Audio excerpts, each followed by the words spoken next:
அஸ்ஸலாமு அலைக்கும். Hi friends, welcome to ஸ்லாமத் சமையல் விலாக்ஸ் சேனல். நான் இந்த வீடியோவில் ரம்ஜான் ரோஸா டைமில் நான் எனக்கு என்னென்ன மாதிரியான ப்ரிப்ரேஷன்ஸ் செஞ்சு வச்சுக்குவேன் அப்படிங்கிறத உங்கள் கூட ஷேர் பண்ணிக்கிறேன். இப்போவே சொல்கிறேன், நீங்கள் மற்ற வீடியோஸில் பார்க்குற மாதிரியான ப்ரிப்ரேஷன்ஸாக இது இருக்காது. நான் என்ன செய்வேனோ அதை அப்படியே உங்கள் கூட ஷேர் பண்ணிக்கிறேன். வாங்க இப்போ வீடியோ கிளிப்பலாம். ஃபஸ்ட்டு பார்த்தீங்கன்னு சொன்னால், நான் அரிசி ஸ்டோர் பண்ண வேண்டி இருந்தது. இதில் ஒரு சின்ன டிப்ஸ் உங்கள் கூட ஷேர் பண்ணலாம் அப்படின்னு சொல்லி தான் இந்த கிளிப்பிங்ஸ் எடுத்தேன். அரிசி நான் வாங்கி ஸ்டோர் பண்ணும்போது இதில் பிரியாணி இலை போட்டு வைப்பேன். இந்த மாதிரி போட்டு வைக்கணும்னு அவசியம் இல்லை. ஜஸ்ட் மேலே அப்படியே இலையை அப்படியே அரிசி மேலே போட்டு வச்சாலே போதும். அரிசிக்கு வண்டு பூச்சி வராது. இது பார்த்திங்கன்னா, என் பையன் செஞ்ச வேலை. அவங்க நான் தான் அரிசி பக்கெட்டில் ஸ்டோர் பண்ணுவேன் அப்படின்னு சொல்லி அவங்க எடுத்து போட்டுட்டு, நான் மேலே போட்டு வச்சுருந்த இலை எல்லாம் எடுத்து அவங்க தான் அது மேலே அப்படி நிறுத்தி வச்சுருந்தாங்க. நிறுத்தி வைக்கணும்னு அவசியம் இல்லை. அப்படியே மேலே போட்டு வச்சா போதும். ஓகே, இப்போ நெக்ஸ்ட் பார்த்திங்கன்னா, நான் என்ன செய்வேன் அப்படிங்கிறத ஷேர் பண்ணிக்கிறேன்.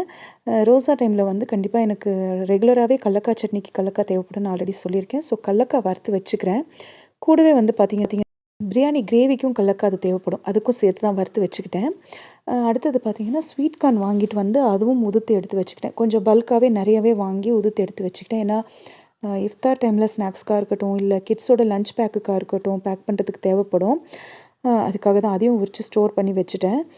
அடுத்தது கொஞ்சம் பவுடர் அரைக்க வேண்டியிருந்தது. இந்த பவுடர் பார்த்திங்கன்னா, பிசிபெலே பாத் பவுடர். இந்த ரெசிபி ஆல்ரெடி நம்ம சலாமத் சமையல் சேனலில் இருக்குது. ரெசிபி வேணால் டிஸ்கிரிப்ஷனில் லிங்க் தரேன்.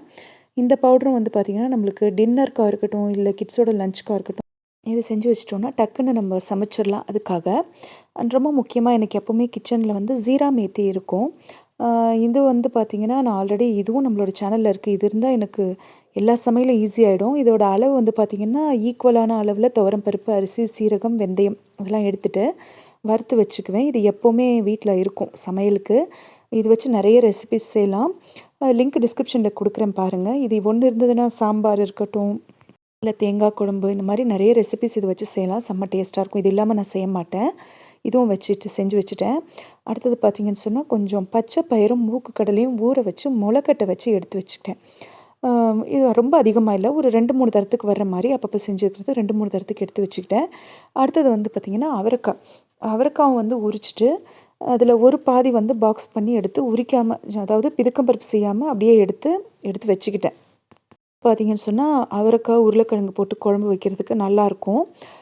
தேவைப்படுதுன்னு சொன்னால், இது அந்த மாதிரி செய்கிறதுக்காக, வெஜ்ஜில் செய்கிறதுக்காக இந்த குழம்பு செஞ்சு வச்சிட்டோன்னு சொன்னால் பசங்களுக்கு ரொம்ப பிடிக்கும். இது வெஜ்ஜில் செய்கிறதுக்காக அவரைக்காய் அப்படியே உரித்து எடுத்து வச்சுடுவேன்.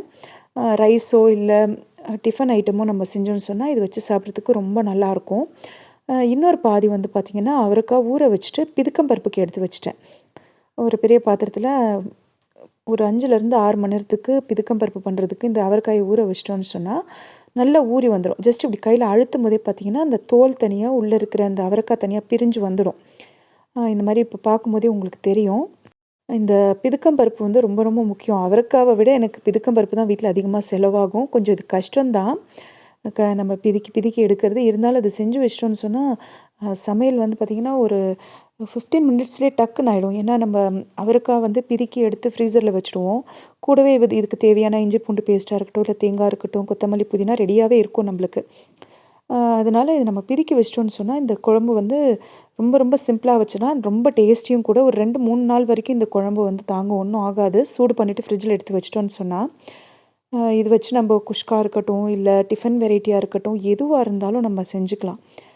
ரொம்ப ரொம்ப நல்லாயிருக்கும் அண்ட் ஃபில்லிங்காகவும் இருக்கும். ரொம்ப ரொம்ப ஈஸி அண்ட் டேஸ்டியான ரெசிபி. இதனுடைய லிங்க்கு கூட பார்த்திங்கன்னு சொன்னால் நான் டிஸ்கிரிப்ஷனில் கொடுக்குறேன். இது மட்டன், பீஃப் போட்டு செய்யலாம். இது ஒரு குழம்பு வச்சிட்டோன்னு சொன்னால் ரைஸாக இருக்கட்டும், இல்லை பரோட்டா, சப்பாத்தி எதுனாலும் செஞ்சுக்கலாம்.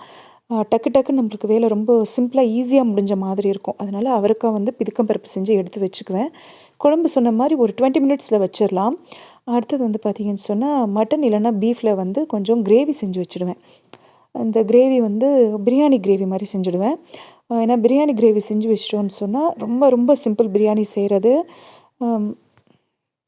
பிரியாணி ரொம்ப ஃபீலிங்காகவும் இருக்கும் சாப்பிட்றதுக்கு. அதனால் பிரியாணி கிரேவி செஞ்சு வச்சுடுவேன்.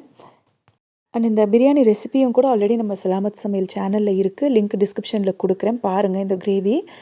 அதே போல் பிரியாணியும் பார்த்திங்கன்னா, நம்ம கிரேவி உடனே செஞ்சு பிரியாணி செய்கிறத விட கொஞ்சம் காலையில் செஞ்சுட்டு ஈவினிங் பிரியாணி செய்யும்போது நல்லாயிருக்கும் இல்லையா? அந்த மாதிரி தான் கிரேவி செஞ்சு வச்சுட்டு அப்புறம் பிரியாணி செய்யும்போது ரொம்ப நல்லாயிருக்கும்.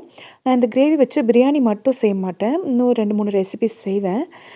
ஸோ இந்த கிரேவி மட்டும் செஞ்சு வச்சுட்டோம்னா, ஜஸ்ட்டு நம்ம லேயர் பிரியாணி செய்கிறதுக்கு ரைஸ் மட்டும் ரெடி பண்ணிவிட்டு மேலே போட்டுட்டோம்னா, லேயர்ஸ் அப்படியே மேலே போட்டா, தம் போட்டோம்னா உடனே பிரியாணி ரெடி ஆகிடும் 10 நிமிஷத்தில். ஸோ இது வந்து எனக்கு ரொம்ப ரொம்ப யூஸ்ஃபுல்லாக இருக்கும். நீங்களும் வேணால் ட்ரை பண்ணி பாருங்கள். ஒன்றும் ஆகாது. ரொம்ப அதிகமாக செஞ்சு வைக்க வேண்டாம். ஜஸ்ட் நம்ம ஒரு 2 தடவை பிரியாணி செய்கிற மாதிரி 3 தடவை செய்கிற மாதிரி செஞ்சு வச்சா போதும். ஏற்கனவே சொன்ன மாதிரி இதை வச்சு நான் பிரியாணி மட்டும் இல்லை, சேமியாவும் செய்வேன். எப்படின்னு சொன்னால், நம்ம இதுலேருந்து தேவையான கிரேவி மட்டும் எடுத்து போட்டுட்டு, இது கூட கொஞ்சமாக சுடுதண்ணி சேர்த்துட்டு, கொஞ்சம் உப்பு, மிளகாய்த்தூள் சேர்த்துட்டு, கொத்தமல்லி, புதினா மேலே தூவிட்டோன்னா போதும். அதுக்கப்புறம் சேமியா மேலே போட்டுட்டு, ஒரு 10 நிமிஷம் தம் போட்டுட்டோன்னா போதும். செம்ம டேஸ்டியாக பிரியாணி சேமியா ரெடி ஆகிடும். அந்த உப்பு காரம் கூட எதுக்குன்னா, நம்ம தண்ணி சேர்க்கும்போது கொஞ்சம் குறைஞ்சிடும் இல்லையா, அதுக்காக தான். இது செஞ்சுட்டு அடுத்தது பார்த்திங்கன்னா, பீஃப் இல்லைனா மட்டனில் வந்து நார்மல் கிரேவி செஞ்சு வச்சுடுவேன். இந்த கிரேவி வந்து பார்த்திங்கன்னு சொன்னால், பிரியாணி கிரேவி மாதிரி இல்லாமல் நம்ம மட்டன் கிரேவி செய்வோம் இல்லையா, அது மாதிரி. இது வந்து நம்ம அப்படியே கிரேவியாகவும் வச்சுக்கலாம். இன்னும் கொஞ்சம் ஃப்ரை பண்ணால் சுக்கா மாதிரியும் பண்ணிக்கலாம். அந்த மாதிரி கிரேவி செஞ்சு வச்சுட்டேன்னு சொன்னால், சப்பாத்தி இல்லை பரோட்டா, இட்லி, தோசை, குஷ்கா ஏற்கனவே சொன்ன மாதிரி இதுக்கெல்லாம் ஆகிடும். ஸோ அதுக்காக நான் இந்த கிரேவி செஞ்சு வச்சுக்குவேன். இது கிரேவி பதத்துலேயும் இருக்கும், இல்லை தனியாக கடாயில் போட்டு நம்ம சுக்கா மாதிரியும் பண்ணிக்கலாம். அடுத்தது பார்த்தீங்கன்னு சொன்னால், நான் ஆல்ரெடி இதுக்கு முன்னாடி வீடியோவில் வந்து சின்ன வெங்காயம் வந்து ஸ்டோர் பண்ணி வச்சுக்குவேன் அப்படின்னு சொன்னேன் பார்த்தீங்களா. இது வந்து நம்ம நான்வெஜ்ஜாக இருக்கட்டும், வெஜ்ஜாக இருக்கட்டும் எல்லாத்துக்குமே சின்ன வெங்காயம்ன்றது தேவை. இல்லை நம்ம வெயில் அதிகமாக இருக்கு இல்லையா, அதனால் நம்ம அதை ஜஸ்ட்டு நல்லெண்ணெயில் அப்படியே வதக்கியும் கூட சாப்பிட்டுக்கலாம். இது இருந்ததுன்னு சொன்னால் மீன் குழம்பு, இல்லை புளிக்குழம்பு, இல்லை தேங்காய் குழம்பு. எனக்கு தேங்காய் குழம்புக்கு ரொம்ப தேவைப்படும், அடிக்கடி செய்வேன். ஸோ அதுக்காகவும் தேவைப்படும். அதே போல் பூண்டு வந்து நான் ஏற்கனவே சொன்ன மாதிரி தேங்காய் குழம்புக்கு ரொம்ப தேவைப்படும். அதுக்காக. அது மட்டும் இல்லாமல் நல்லெண்ணெயில் சீரகத்தோடு சேர்த்து நம்ம வதக்கி சாப்பிடும்போது கேஸ்ட்ரிக் ஆகாமல் இருக்கும், அதுக்காக. இது வந்து ஜஸ்ட் அப்படியே நம்ம தேங்காவோடு சேர்த்து மசாலா அரைச்சிட்டோன்னு சொன்னால் தேங்காய் குழம்பு கொஞ்சம் நேரத்தில் ரெடி ஆகிடும். நான் ஏற்கனவே சொன்ன மாதிரி இந்த ஜீரா மேத்தி வந்து தேங்காய் குழம்புக்கு அவ்வளோ யூஸ்ஃபுல்லாக இருக்கும். ஒரு 5 நிமிஷம் 10 நிமிஷத்தில் இந்த குழம்பு வச்சிடலாம். அவ்வளோ டேஸ்டியாக இருக்கும். இதோட லிங்க்கும் நான் டிஸ்கிரிப்ஷனில் கொடுக்குறேன், தேங்காய் குழம்போட லிங்க் டிஸ்கிரிப்ஷனில் கொடுக்குறேன். அடுத்தது பார்த்திங்கன்னு சொன்னால், தேங்காய் துருவி நான் எடுத்து வச்சுக்குவேன். தேங்காய் வந்து துருவி தான் நான் அதிகமாக ஸ்டோர் பண்ணுவேன். கட் பண்ணி கொஞ்சமாக தான் வச்சுக்குவேன். ஃப்ரிட்ஜில் வைக்கிற மாதிரி கட் பண்ணி வச்சுக்குவேன். ஃப்ரீசரில் வந்து கட் பண்ணி வைக்கிற மாதிரி வைப்பேன். அப்போ தான் தேங்காய் பாலாக இருக்கட்டும், இல்லை மசாலா இருக்கட்டும், இதெல்லாம் வந்து அரைக்கிறதுக்கு துருவி வச்சா தான் ரொம்ப ஈஸியாக அரைப்பட்டு வரும். ஏற்கனவே சொன்ன மாதிரி இந்த பிதுக்கம் பருப்பு போட்டு குழம்பு வைக்கிறதுக்கெலாம் தேங்காய் துருவி வச்சிட்டோன்னா ரொம்ப ஈஸியாக அரைப்பட்டுரும், டக்குன்னு குழம்பு வச்சிடலாம். அதுக்காக தான் துருவி வச்சுக்குவேன். இப்போ அடுத்தது பார்த்திங்கன்னு சொன்னால், நான் தக்காளி வந்து இதுக்கு முன்னாடி வீடியோலேயே சொல்லியிருந்தேன். 2 விதமாக நான் வாங்கியிருக்கேன் அப்படின்னு சொல்லி, சமையலுக்கு கொஞ்சமும், இன்னொரு பாதி வந்து தொக்கு செய்யலாம் அப்படின்னு சொல்லி எடுத்து உப்பு தண்ணியில் ஊற வச்சுட்டு அப்புறம் கழுவி கட் பண்ணி வச்சுக்கிட்டேன். இது ரொம்ப ரொம்ப சிம்பிளாக செஞ்சிடலாம். இந்த தொக்கு ரொம்ப சிம்பிள், அதிகமாக வேலையே கிடையாது. மிக்ஸி ஜாரில் சேர்த்துட்டு அதை அரைச்சிக்கலாம். இப்போ இன்னொரு பக்கம் கடாயில் நல்லெண்ணெய் சேர்த்துட்டு கடுகு சேர்த்துட்டு அரைச்சி வச்ச விழுதை அப்படியே அதில் சேர்த்துக்க வேண்டியதான். எதுவுமே மிக்ஸ் பண்ண வேண்டாம். அப்படியே அரைச்சி வச்ச விழுதை வந்து இதோட சேர்த்துட்டு நல்லா மிக்ஸ் பண்ணி விட்டுடலாம். கடுகோடையும் எண்ணெயோடையும் சேர்கிற மாதிரி. தண்ணி ஒரு சொட்டு கூட சேர்த்துடக்கூடாது. மிக்ஸி ஜாரை கழுவி ஊற்றுறதுன்னு எதுவுமே செய்யக்கூடாது. ஜஸ்ட்டு இந்த விழுது சேர்த்துட்டு அப்படியே ஹையில் வச்சுட்டு நம்ம லிட் போட்டு மூடிடலாம். ஒரு 10 நிமிஷத்துக்கு ஒரு வாட்டி மட்டும் ஜஸ்ட் எடுத்து அடிப்பிடிக்காமல் இருக்க கிண்டி விட்டால் போதும். பார்த்திங்கன்னா தண்ணி நல்லா சுண்டி வரும். இப்போ இதில் உங்களுக்கு பார்க்கும்போதே தெரியும் எவ்வளோ இருந்த தண்ணி இப்போ இந்த அளவுக்கு சுண்டி வந்திருக்கு. தண்ணி ஒரு 90% சுண்டினதுக்கப்புறம் பார்த்திங்கன்னு சொன்னால், இதில் தேவையான அளவு உப்பு, மிளகாய் தூள் சேர்த்துக்கிறேன். இது கூடவே வந்து பார்த்திங்கன்னா நான் சாம்பார் தூள் சேர்த்துக்கிறேன். ஒரு 2லேருந்து 3 டேபிள் ஸ்பூன். கூடவே வந்து வெந்தயத்தூள், அதுக்கப்புறம் பெருங்காயத்தூள் சேர்த்துக்கிறேன். சாம்பார் தூள் வந்து நான் இதுக்கு முன்னாடி வீடியோலேயே சொன்னேன், நான் சாம்பாருக்கு யூஸ் பண்ண மாட்டேன், பொரியலுக்கு சேர்த்துக்குவேன் அப்படின்னு சொல்லி. பொரியல் கூடவே இந்த தக்காளி தொக்குக்கு செய்யும்போது அவ்வளோ டேஸ்ட்டாக இருக்கும். நம்ம இந்த பவுடர்லாம் சேர்த்துட்டு நல்லா மிக்ஸ் பண்ணிவிட்டு ஒரு 10 நிமிஷம் சிம்மில் வச்சு மூடி போட்டு வச்சிட்டோன்னா, நல்லா இந்த மாதிரி மசாலாவோட ஒன்று கூடிட்டு தண்ணியெல்லாம் சுண்டி வந்துடும். இந்த தொக்கு செஞ்ச உடனே சாப்பிட்றத விட ஒரு 2 நாள் கழித்து சாப்பிடும்போது அவ்வளோ டேஸ்ட்டாக இருக்கும், அல்டிமேட்டாக இருக்கும். உங்களுக்கு சாம்பார் தூள் பிடிக்கலன்னா மிளகாய்த்தூள் மட்டும் போட்டுக்கோங்க, தனியாத்தூள்லாம் எதுவும் சேர்க்காதீங்க. சாம்பார் தூள் சேர்த்திங்கன்னா ரொம்ப ரொம்ப நல்லாயிருக்கும். அண்டு இதுதான் வந்து என்னுடைய ப்ரிப்ரேஷன்ஸ். நான் இந்த மாதிரி தான் செஞ்சு வச்சுக்குவேன்.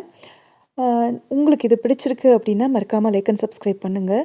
வீடியோக்காக நான் செய்யாதது எதையும் செய்வேன் அப்படின்னு சொல்லி இதில் ஸ்டோர் பண்ணி காட்ட முடியாது. நான் இந்த மாதிரியான ப்ரிப்ரேஷன்ஸ் எல்லாம் செய்வேனோ அதை தான் உங்கள் கூட ஷேர் பண்ணியிருக்கேன். அண்டு இதுவே எனக்கு சரியாகவும் இருக்குது. இதை தவிர வேறு ஏதாவது வேணும்னா நான் அந்த நேரத்துலையும் கூட செஞ்சுக்குவேன். அது மட்டும் இல்லாமல் ஒவ்வொருத்தருக்கும் ஒவ்வொரு லைஃப் ஸ்டைல் இருக்கும் இல்லையா. அதுபடி பார்க்கும்போது நான் இந்த மாதிரியான ப்ரிப்ரேஷன்ஸ் தான் செஞ்சு வைப்பேன். இது வந்து கரெக்டாகவும் இருக்குது. எங்களோட ஃபேமிலியில் இந்த பழக்கம். ஸோ இது எங்களுக்கு கரெக்டாக இருக்குது.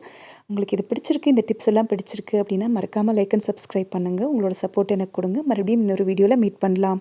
Thank you.